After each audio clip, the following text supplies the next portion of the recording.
함께 만들어가는 따뜻한 세상, 라디오 서울 1650.com과 함께 더욱 아름답게 만들어가겠습니다. 강혜신의 오늘의 미국.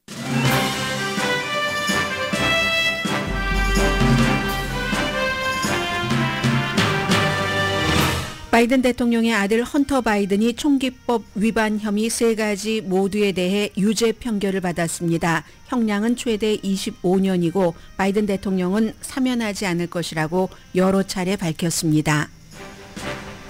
대선 격전지인 네바다주에서는 지금 상하원 예비선거가 치러지고 있습니다. 트럼프 전 대통령이 공식 지지한 육군 출신 샘 브라운 후보의 당선 가능성에 무게가 쏠려 있습니다.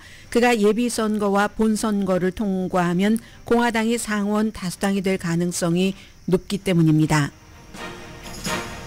미국에서 가장 규모가 큰 개신교 복음주의 대표격인 남침례교 컨벤션이 오늘과 내일 인디애나폴리스에서 열립니다.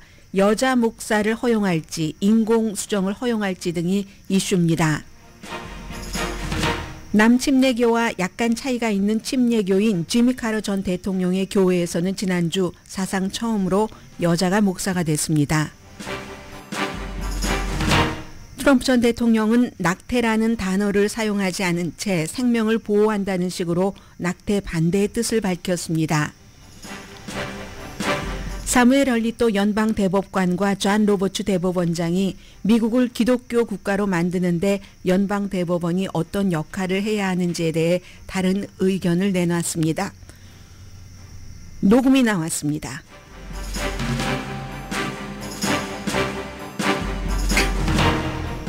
미국이 제안한 3단계 이스라엘 하마스 전쟁 휴전안을 유엔이 지지했고 하마스 지도부도 받아들였습니다. 그러나 이스라엘은 받아들이지 않고 있습니다.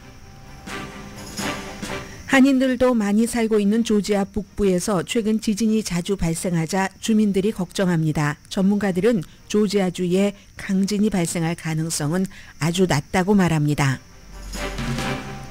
뉴욕타임스가 한인마켓 H마트와 농심라면을 부각시키면서 아시안마켓이 미국인의 입맛을 바꿔놓고 있다고 보도했습니다. 애플이 오픈 AI를 장착하고 여러 기능을 추가한다고 발표했습니다. 주식시장 반응은 차갑습니다. 일리노이주의 매미떼를 매미입니다. 곤충. 월스트리트저널이 일면에 보도했습니다. 일면에 보도할 만했습니다.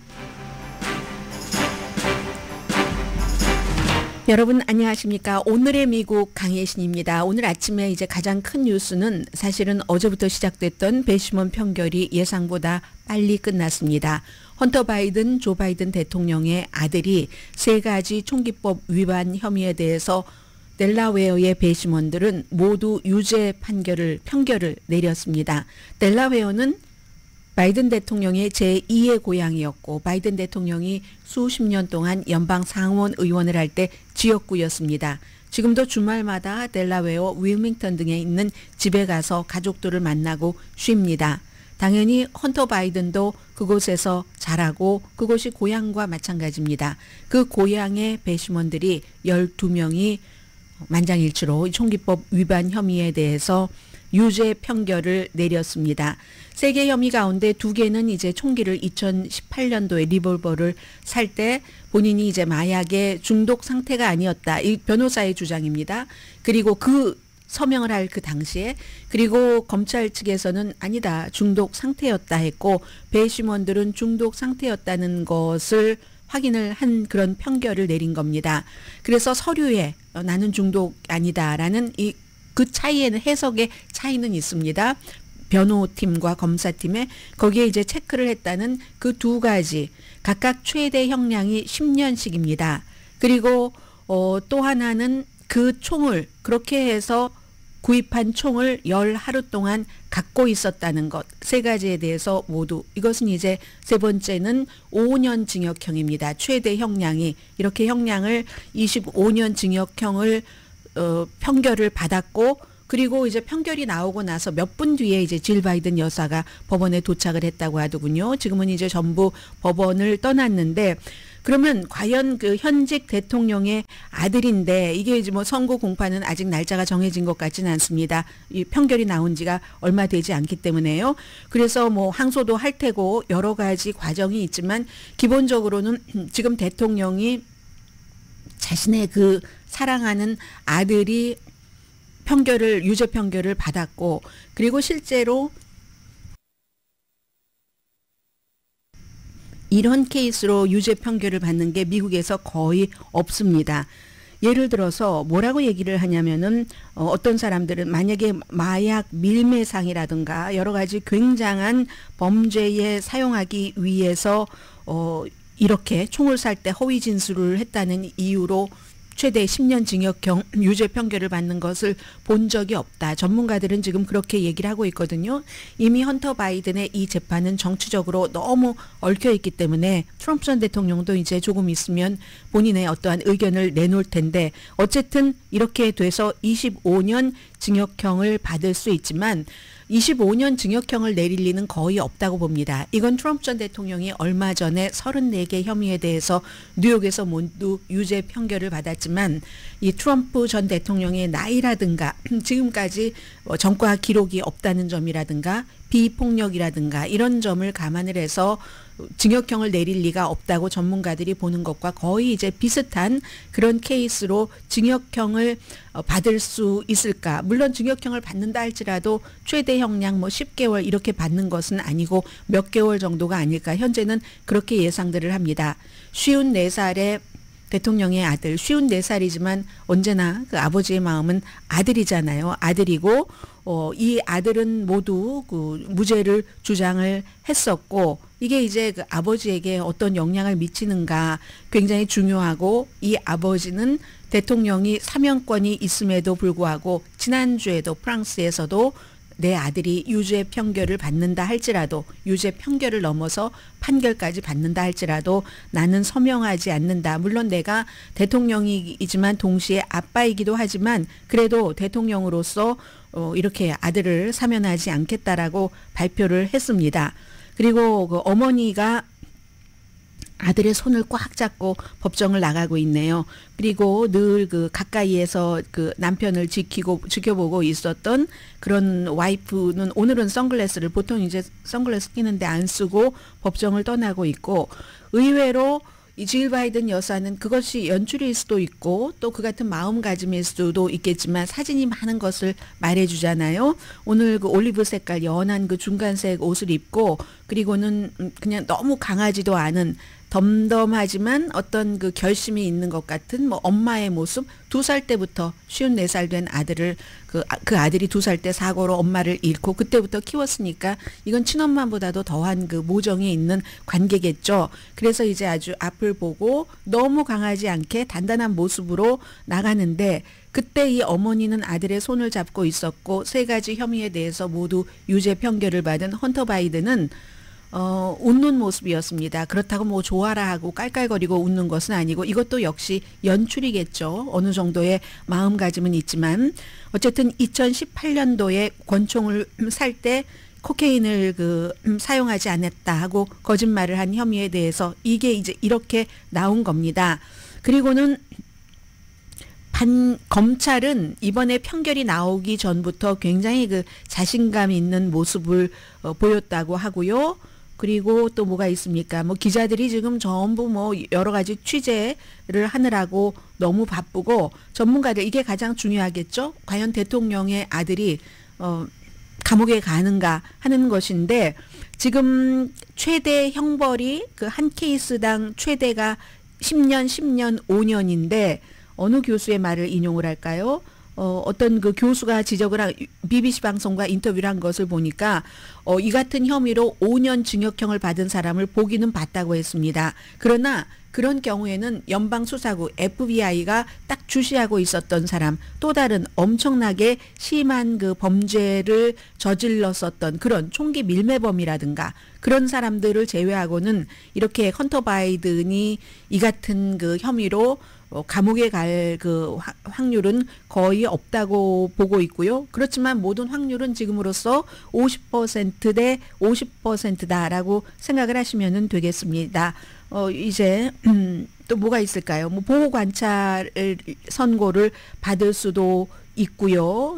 지금부터는 이제 좀 상황 나오면서 이 헌터 바이든 편결 다 읽어내린 그 뒤에 별다른 감정을 보이지 않았다고 하는데, 그리고 이제 와이프와 조용히 이제 키스하고 포옹하고 밖으로 나갔는데, 바이든 대통령의 재선 가능성에 어떤 영향을 미칠까, 이 부분도 헌터 바이든의 이 같은 그 혐의로 이제 최대 유죄 판결을 받은 것이잖아요. 그래서 BBC 방송의 앤서니 주처, 그 미국 특파원입니다. 이분은 마약 사용에 대해서 총을 살 때 내가 사용하지 않았었다고 거짓말을 한 헌터 바이든이 유죄 판결을 받았다고 해서 어떤 그 바이든 대통령의 캠페인 방향이 바꾼다던가 미국 사람들의 투표 방식을 바꾼다던가 이런 일은 거의 없을 것이라고 예상들을 하고 있습니다. 여론조사에서도 그렇고, 특히 이제 트럼프 전 대통령 같은 경우는 정말 뭐 34개 혐의에 대해서 유죄 판결을 받았는데도 약간의 그 차이가 있는데, 트럼프는 본인이고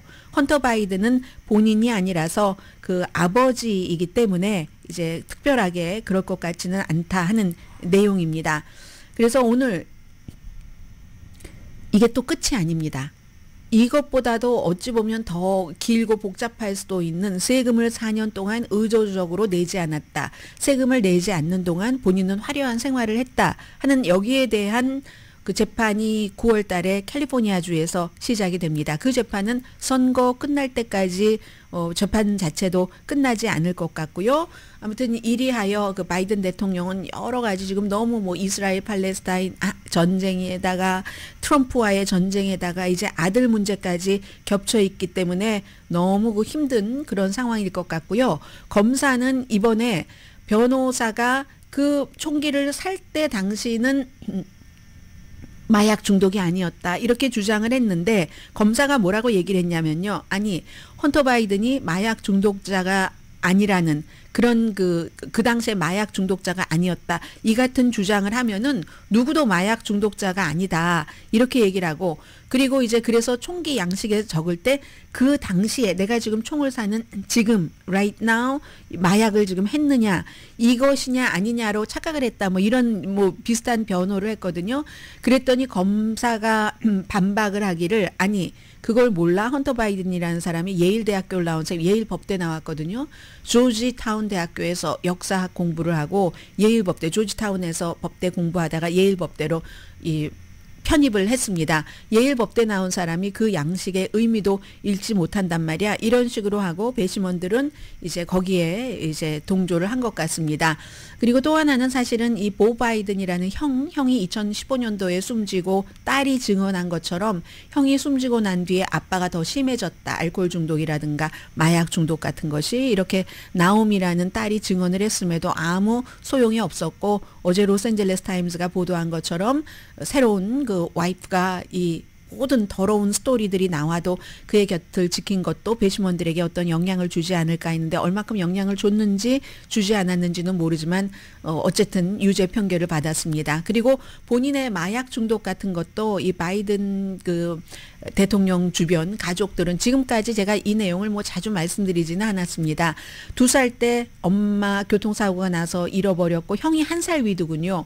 1살 위고 했는데 그 당시에 형은 막 뼈가 여기저기가 부러져 있었고, 이 동생인 헌터 바이든은 뇌 손상을 입었답니다. 당시에 뭐 다른 여러 부상도 있었지만 병원에 2살짜리 아이가 몇 개월이나 있었어야지만 됐고, 골절상은 뭐 너무 당연한 거고요. 자동차로 인해서 엄마가 숨졌고, 그리고 여동생이 숨졌기 때문에, 여동생은 2살보다도 더 어린 나이였겠죠. 해서 형과 너무 가까웠었다는 거죠. 그렇게 2살, 3살이 사고에서 가족 전체 아빠 빼고, 아빠는 그때 막 연방 상원의원 당선되고 이랬을 때였거든요. 그 아주 초기에 아직 의정 활동을 시작하기 전이었습니다. 그래서 이거 안 하고 아이들 돌볼까 하다가 결국은 이제 그렇게 하게 됐던 그런 스토리인데, 그래서 그러한 것들도 이제 뭐 뇌 손상 이런 것이 이번에 그 법원에서 많이 채택되고 하진 않았지만 그런 일도 있고요. 그렇기 때문에 헌터 바이든 오늘 유죄 판결을 받은 헌터 바이든 딸 이름이 나옴이잖아요. 그게 여동생 이름입니다. 본인이 아직 인식이 만들어지기도 전에 같이 교통사고를 당해서 잃어버린 엄마와 함께 저 세상으로 먼저 간 그 여동생의 이름이 나옴이었거든요. 그래서 본인의 딸도 이름도 나옴이라고 했었던 지금 그렇습니다. 트럼프 전 대통령의 반응이 아직 나오기에는 조금 이르거든요. 판결이 나온 지가 얼마 되지 않게. 아무튼 그렇습니다. 그리고 지금 사실은 제가 이 헌터 바이든의 판결이 발표되지 않았다면 이 내용을 먼저 전해드렸을 겁니다. 네바다주에 살고 계시는 분들 안녕하세요. 격전지죠. 네바다주도 오늘 이제 뭐 대통령 예비선거 아니라 상하원 예비선거가 치러지는데 트럼프 전 대통령이 공식적으로 지지한 육군 출신 샘 브라운 후보 2022년도에도 나왔다가 떨어졌고요. 이거 굉장히 중요한 건데 트럼프의 지지가 왜냐하면 하도 공화당에서 예비선거 많이 나왔거든요. 만지작 거리다가 일요일에 그것도 조금 미적지근한 공식 지지 비슷하게 했거든요. 그래서 이제 공화당 예비선거에서 이 사람이 이기면 11월 달에 지금 현재 그 의석은 민주당 의석입니다. 그런데 민주당이 초선이기 때문에 이 초선 의원을 제키 브라운이라는 여성 상원 의원이죠. 이기면은 이게 이제 제일 상원이 뒤집힐 수 있는 넘버 원 지역이 네바다입니다. 여기서 이 샘 브라운이라는 육군 출신 여러분들께서 텔레비전 가끔 보시면은 얼굴에 굉장히 상처가 많아서 수술도 많이 받았겠구나 이렇게 짐작이 되는 얼굴이 있으셨다면 샘 브라운 후보입니다.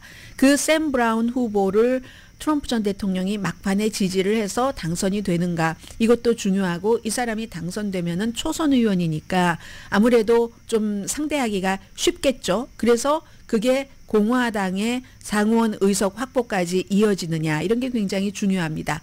네바다 다음으로는 뭐 미시건이라든가 애리조나, 위스콘신, 펜실베니아, 웨스트 버지니아도 위험하고 민주당이 조 맨슨이 나갔기 때문에 민주당 재선에 안 나가기 때문에 그리고 오하이오, 몬타나 이런 데인데 넘버 원 순위가 네바다기 때문에 이게 굉장히 중요하고요.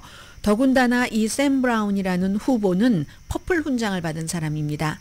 아프가니스탄 전쟁이 한창일 때 그때 길거리 폭탄 사건이 엄청 많았죠. 그때의 거리 폭탄으로 얼굴에 지금 얼굴을 보면은 너무너무 깊은 상처가 있습니다. 그래도 거의 죽을 뻔하다가 살아난 그런 사람입니다.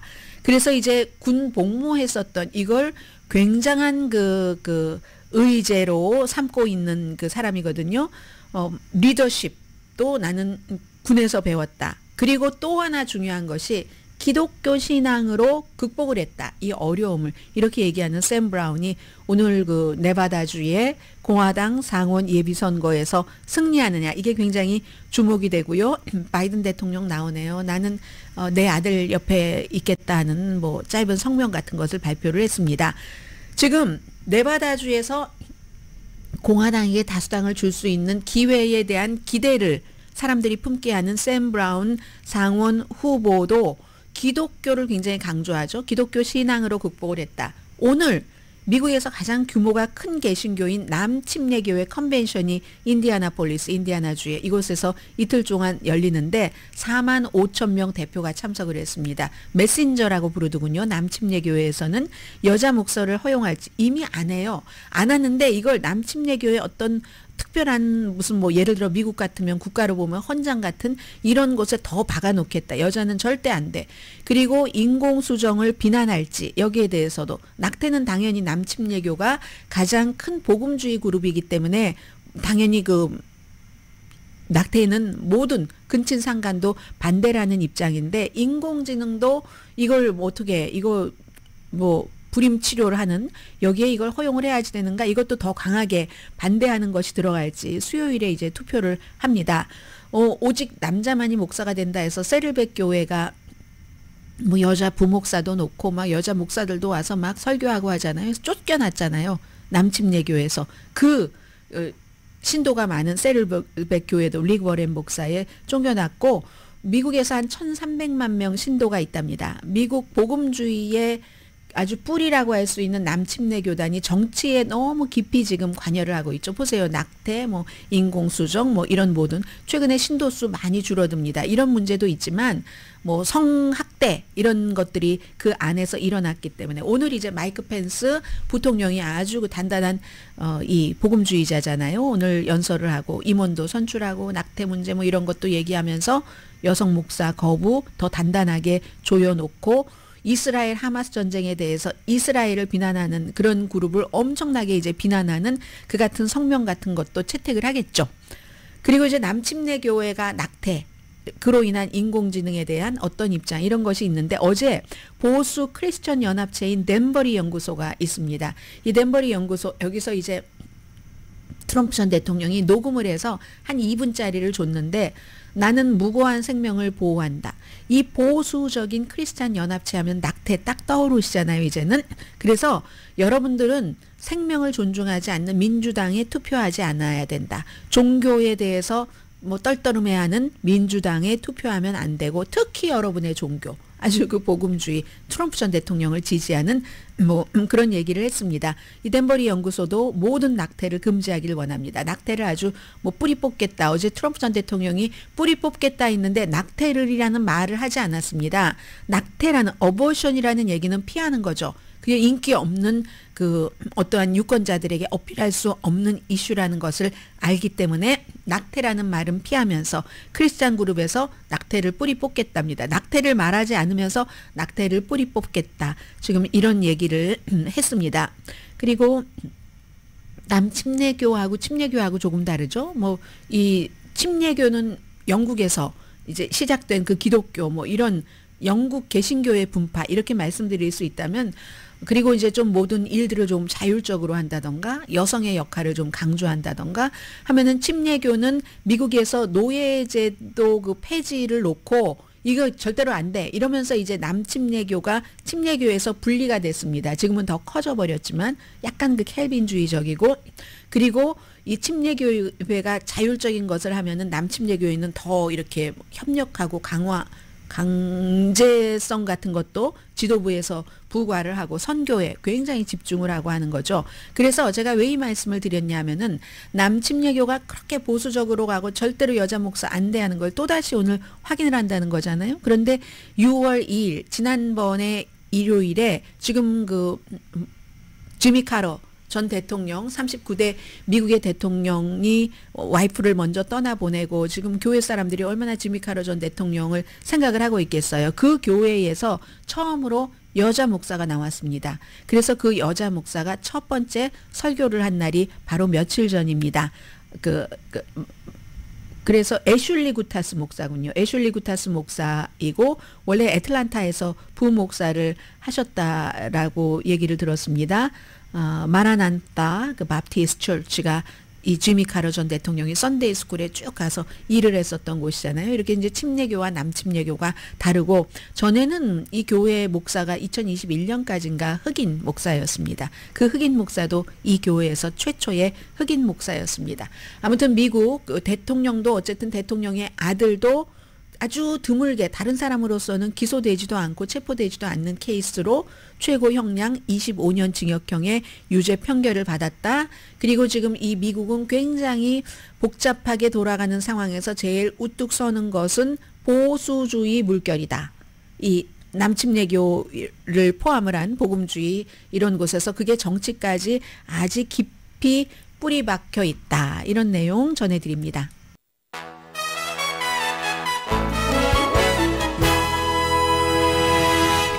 라디오 서울 방송 오늘의 미국 듣고 계십니다. 오늘 제가 이제 미국에 지금 앞서 제가 다른 것을 눌러서요. 후원해 주시는 분들을 말씀 못 드렸습니다. 오늘의 미국은 전문가가 추천하는 이민법, 가정법 전문 재인정 종합법률사무소 총 20억 달러 승소, 교통사고와 상해 전문 브라이언 다필라와 CG 변호사 그룹, 집융자 홈에큐리 라인업 크레딧, 급한 하드머니도 정말 쉽게 잘하는 융자나라 공동 후원입니다. 오늘 미국 신문에 공통적인 두 가지의 탑 뉴스는 하나는 그 이스라엘과 하마스의 휴전안이고 또 하나는 이래서 신문이 방송을 못 따라간다니까요. 속도 면에서는 헌터 바이든 그 판결, 유죄 판결 심의 이런 거였거든요. 그런데 오죽하면 질 바이든 여사가 몇 분 늦게 도착한 것이 법원에 그게 이제 이 판결이 나오고 나서 도착하려고 그랬던 게 아니라 판결이 이렇게 빨리 나올 줄 모르고 이 정도면 아주 넉넉한 시간이다 하고 갔는데 이미 판결이 끝나버린 겁니다. 그래서 이제 이 내용을 신문들이 전부 커버했지만 다 읽을 필요가 별로 없는 그런 내용이 된 거죠.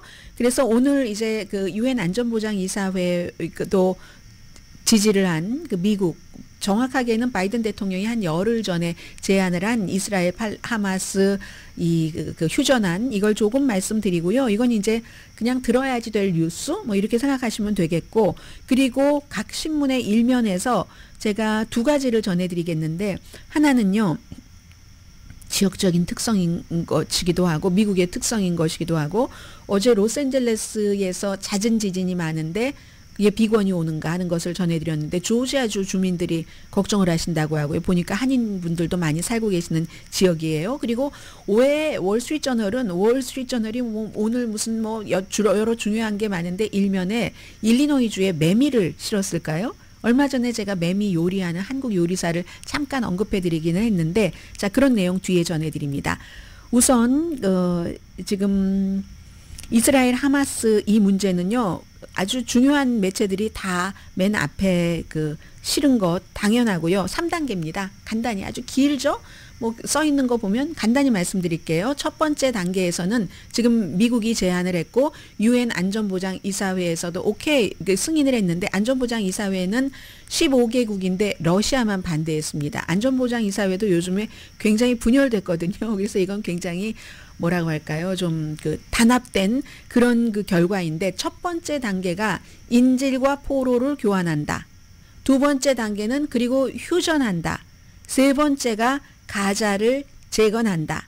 이 첫 번째와 두 번째는 이제 특히 이 하마스가 굉장히 강조를 했었던 그런 부분이고, 결국 하마스 지도부는 받아들인다라고 얘기를 했습니다.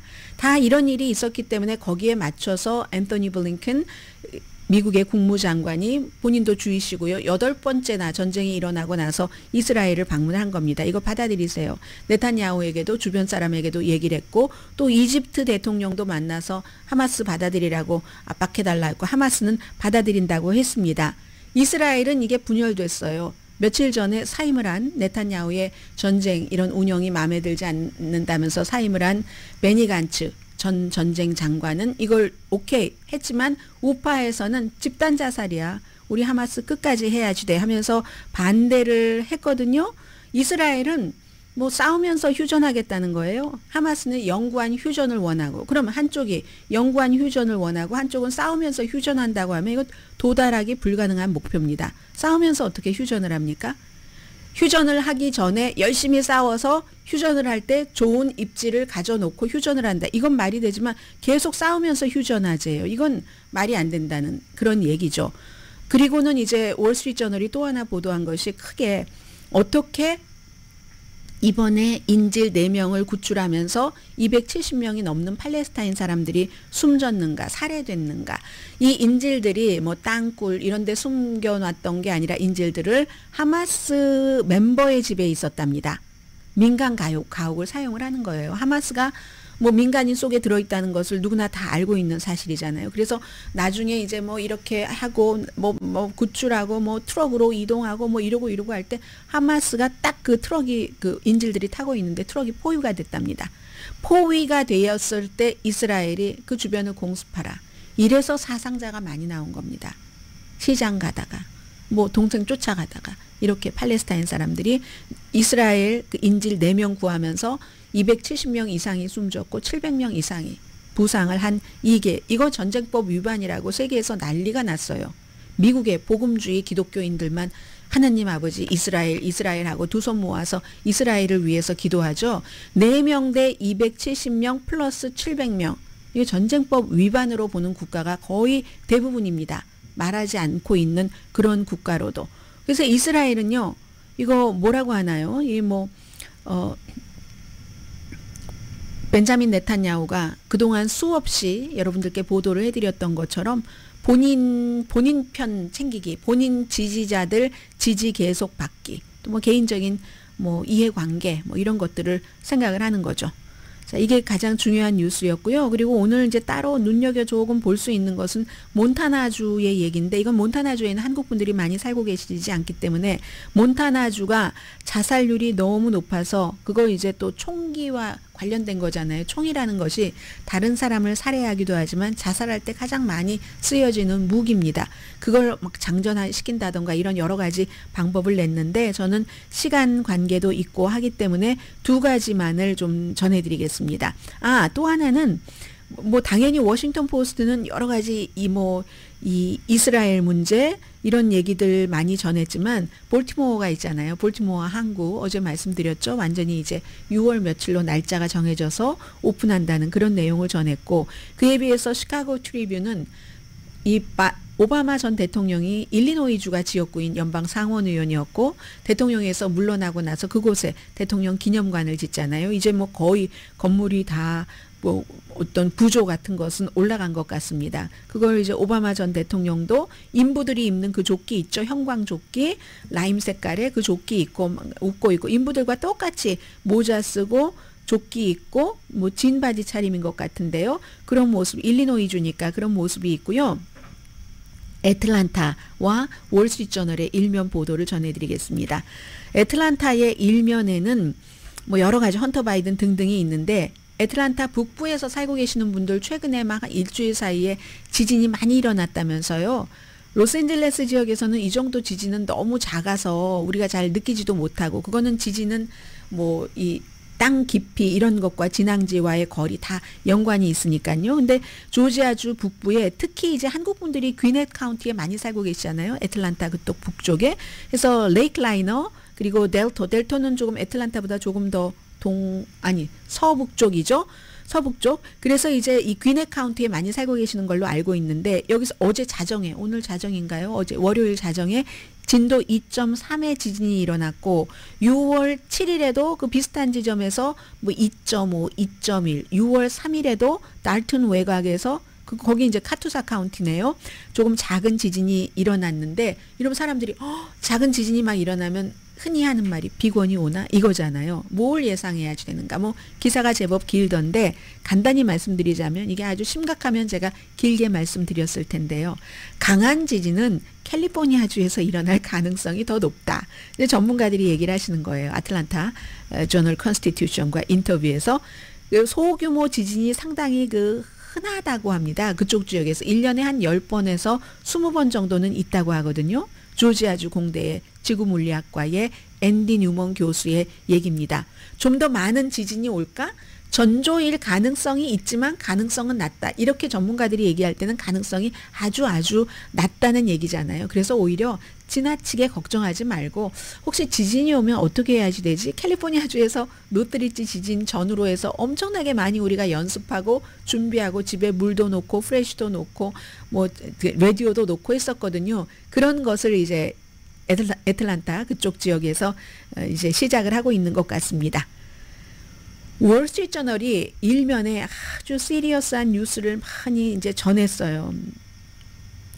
여기에 가자지구 인질들이 구조됐대. 어떻게 했는가. 또 애플, 이 얘기는 잠시 뒤에 말씀을 드리겠고요. 그런데 일면에 이거 꼭 일면에 넣어야지만 돼. 그래야 사람들이 이걸 보고 뒤에까지 가서 보니까 라고 하고 노력을 한 흔적이 제가 너무너무 보여요. 일면에 작게 나왔거든요. 다른 중요한 사람들을 꼭 알아야지만 될 뉴스들이 많기 때문에. 그런데 이것을 작게라면 남아도 일면에 넣은 것은 재미있었습니다. 저는 매미떼가 일리노이주를 이 벌레 왕국으로, 매미 왕국으로 바꾸고 있대요. 지금 두 무리가, 하나는 17년생, 하나는 13년생. 매미라는 게 땅속에 오래 있다가 잠깐 공기 보고 숨 쉬고 그리고는 전사하잖아요. 장렬하게. 매미가 그렇잖아요. 그래서 정말 시끄러운 거죠. 그 짧은 그 생애 때문에. 그런데 이제 여러분과 인터뷰를 하는데, 일리노이주에서 본인은 잔디가인데 최근에 뒷마당에 나가지를 못해서 잔디의 길이가 1피트 높이가 됐다. 도저히 나가자면은 또 그걸 막 매미를 사육해야지 되는데 하면서 나무에 전부 매미예요. 이거는 막 뭔지 그냥 딱 붙어 있어서 볼 수도 없을 그럴 정도거든요.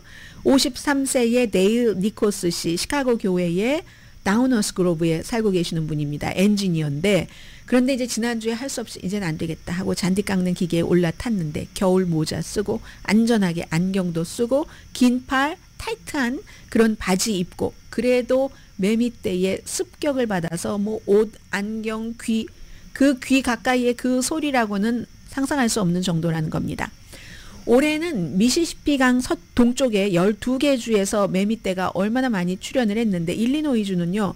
1803년 이후에 가장 많이 17년 된 매미 무리와 13년 된 매미가 이 정도면 17년이면 땅속에 가장 오래 있는 매미에 속하겠네요. 그래서 17년 된 매미 무리는 북쪽에서 오고 13년 된 매미 무리는 남쪽에서 온답니다. 막 이렇게 와서 땅에서 오래 있다가 딱 지구로 나오면 그 다음에 짝짓기를 하죠. 번식을 시키는 겁니다. 그래서 귀청이 터질 듯이 숫매미가 운다고 하잖아요. 암매미를 찾는 거예요. 생긴 것도 뭐 이분 어떤 분이 외계인처럼 생겼는데 이렇게 얘기를 하시면서 이제 그렇게 해서 인간에게 혐오감을 줄 수도 있고 아니면 매혹적일 수도 있고 예술 프로젝트도 해요. 실제로. 아니면 사업의 기회로 삼아서 코리안 아메리칸 셰프처럼 음식으로 만들고 근데 의무는 얼마나 시끄러운지 한번 여러분들 제 말을 들어보시겠어요? 하는 식으로 얘기를 하는데 맛은 어떨까? 아무튼 뭐 여러 가지 궁금한 게 많은데 어떤 지붕 공사를 하시는 분이 소음 측정기를 들고 근처 공원으로 가서 매미 소리를 측정을 했답니다. 아주 흐드러지게 있는 버드나무 근처에 가서 딱 쟀더니요. 가장 높은 수치가 110데시벨이래요. 이 110데시벨 정도 되면은 한 몇 피트 떨어진 곳에서 몇 피트면은 뭐 얼마 내 옆이잖아요. 자동차가 그 혼을 막 누르는 아니면 전기톱 소리 있죠? 그 정도의 소리라고 하거든요. 귀에 보호 장치를 해야지 되는 그런 정도라고 얘기를 합니다. 그런데도 일리노이주에서도 맥주에도 뭐 매미만 맥주, 아이스크림에도 매미 보이기도 하잖아요. 매미 피자, 매미 튀김, 코리안 아메리칸 셰프는 그런 거 내놨잖아요. 그리고 매미의 그 생애, 그 주기를 표현하는 칠막 작품, 뭐 그림도 그리고 음악도 있어 10인조 앙상블이 주말에 야외 공연에서 공연까지 했다고 하네요. 휴스턴은 모기 때문에 그렇다고 하더니 이 일리노이는 지금 매미 때문에 뭐 짧게는 3년에서 17년을 땅속에서 애벌레로 사는 거죠. 그러다가 이제 세상 밖으로 나오는데 어쩜 세상 밖으로 나와서 그 삶이 그렇게 허망한가요? 한 2주일, 3주일 이 정도밖에 안 된다고 하니까 그게 여름 한철에 아주 세게 매미가 나는 종족 번식을 하겠어 하고 우는 것이라고 하니까 아무리 진공 청소기 같은 소리가 나든지 열차 소리가 나든지 나는 그 매미의 허망한 삶을 그냥 내가 참아주겠다 하는 사람들도 있을 것 같습니다. 진공 청소기가 한 70에서 90데시벨이래요. 그 소리 자체가. 자, 오늘 월스트리트저널이 일면에 보도한 내용이고요.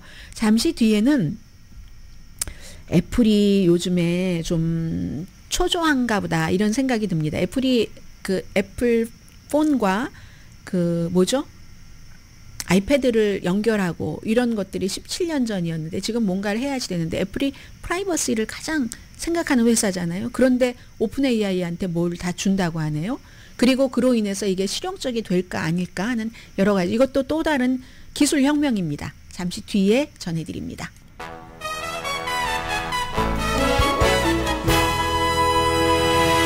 라디오 서울 방송 오늘의 미국 듣고 계십니다. 그 애플이 얘기한 어제 이제 그 월드와이드 디벨로퍼 컨퍼런스에서 발표한 애플 인텔리전스라는 게 이게 이제 애플 자체의 어떠한 그 프로그램 자체는 아닌 거예요. 그래서 이제 여기 여러 가지 내용들이 있어서 기사가 막 산발적으로 나오고 있는데 이제 제일 중요한 건 미국에서 또 세계에서 제일 중요하게 보는 것은 챗GPT를 만든 오픈 AI와 협력을 해서 예를 들어서 뭐 텍스트 메시지 같은 것을 스케줄로 우리 이메일을 적어 놓고는 이거 내가 새벽에 저 사람한테 보내야지 하면 밤에 자기 전에 스케줄링을 해 놓잖아요. 그렇게 할 수도 있고 필요하면은 위성을 통해서 텍스트 메시지를 보낼 수도 있고 그리고 또 이제 한국 분들이 이거 하는 것은 전화 앱에서 애플 앱에서 전화 통화를 이제 녹음을 하고 트랜스크립으로 되고 그런 거 처음에는 이제 한국어는 안 된다고 해요. 이건 뭐 영어, 스페인어, 프랑스어, 독일어, 일본어, 중국어, 무슨 뭐 포르투갈어, 광둥어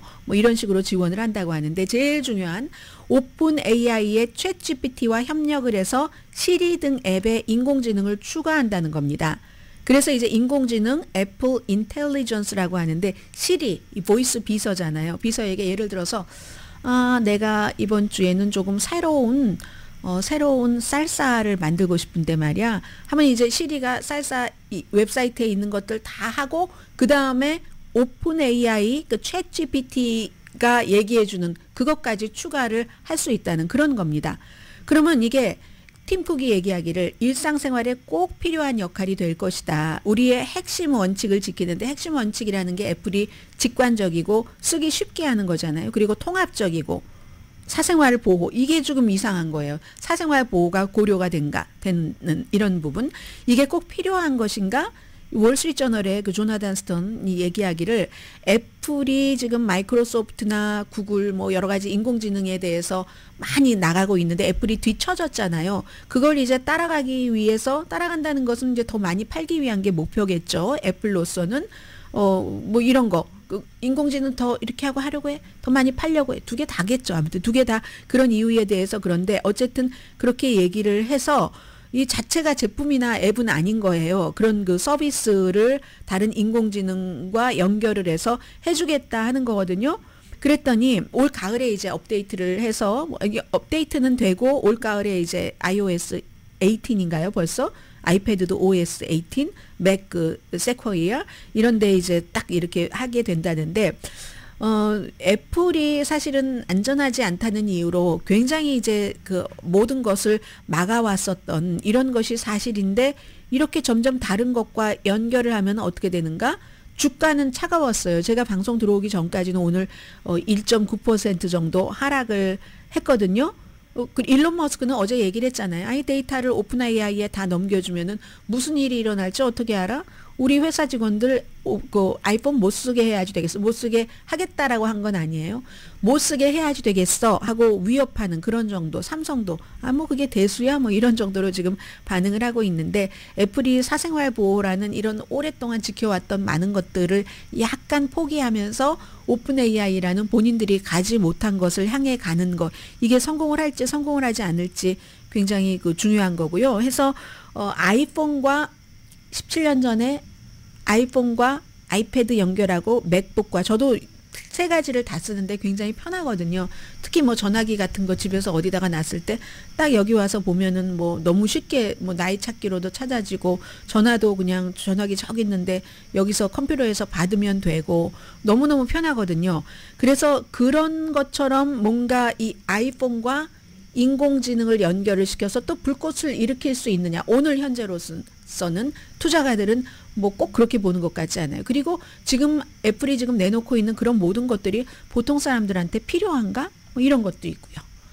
자, 그리고 하나를 더 짧게 전해드리자면은 짧게 전해드려야지 되겠어요. 소수민족 그로서리 스토어라고 부르지 마세요. H마트, 99 렌치 뭐 이게 꼭 코리안 아메리칸 그것뿐만이 아니라 뭐 인도계라든가 이런 소수민족이 하는 처음에는 맘앤팝으로 시작했다가 H마트도 마찬가지로 아주 전국적인 체인으로 확장이 돼서 미국 사람들의 식습관을 바꾼다는 겁니다. 입맛도 바꾸고 어떻게 먹는지도 바꾸고 해서 라면을 신라면을 소개를 하고요. 이 농심의 그 마케팅의 전문가를 뭐 몇 번이나 인터뷰를 했어요. 신라면이 1년에 5억 봉지를 미국인이 산답니다. 그리고 빨간색과 검정색 포장은 피할 수 없는 느낌. 이거 블랙 그거보다 오리지널이 더 맛있지 않나요? 이렇게 말씀드리면 안 되는데.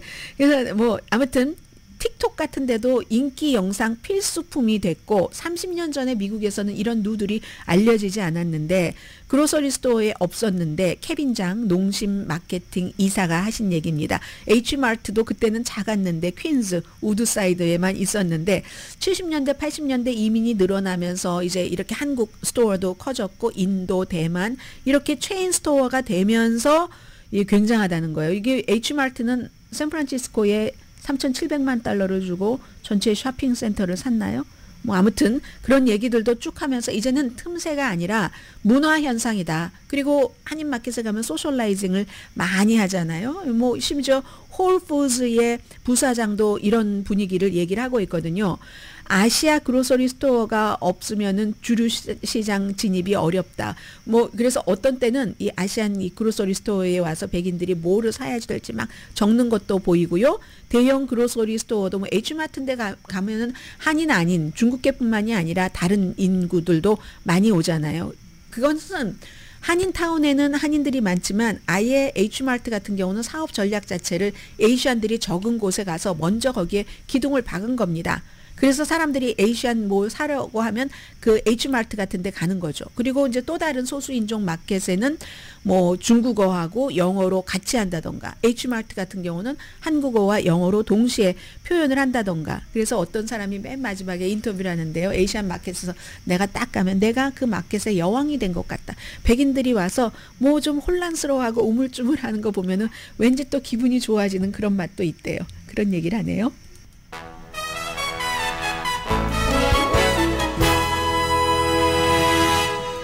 라디오 서울 방송 오늘의 미국 듣고 계십니다. 아이고 아쉽습니다. 왜냐하면 제가 공들여서 오래 준비를 했었는데 그걸 다 못 전해드리게 됐는데요.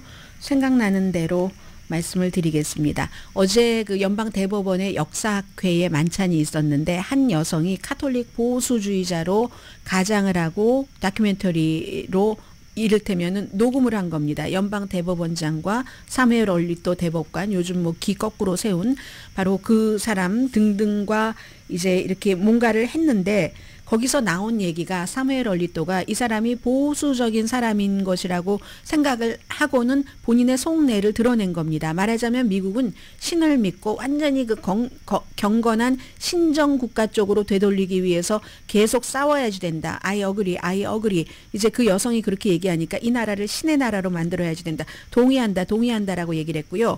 같은 말에 대해서 존 로버츠 대법원장은 I don't know if that's true. 그게 뭐 사실인지 I don't know라고 얘기를 했고 또 대법원장의 와이프는요 지난번에 기에 대해서 막 논란이 일었잖아요. 그런 논란을 일으킨 사람에게 나는 복수할 것이라고 지금 당장 복수할 필요는 없지만 아무튼 복수는 한다 이렇게 얘기를 했습니다. 오늘의 미국은 이민법 가정법 전문 제인정 종합법률사무소 교통사고와 상해 전문 브라이언 타필라와 CG 변호사 그룹 급한 하드머니도 정말 쉽게 잘하는 융자나라 공동폰이었습니다. 10시에 브라보 마이 라이프 방송됩니다. 네, 바이든 대통령이 이 아들에 대해서 그 판결 결과를 받아들이고 항소를 하게 된다 할지라도 사법 절차를 존중한다. 이번에도 역시 사법 절차를 존중한다는 얘기가 되겠죠. 강혜신이었습니다.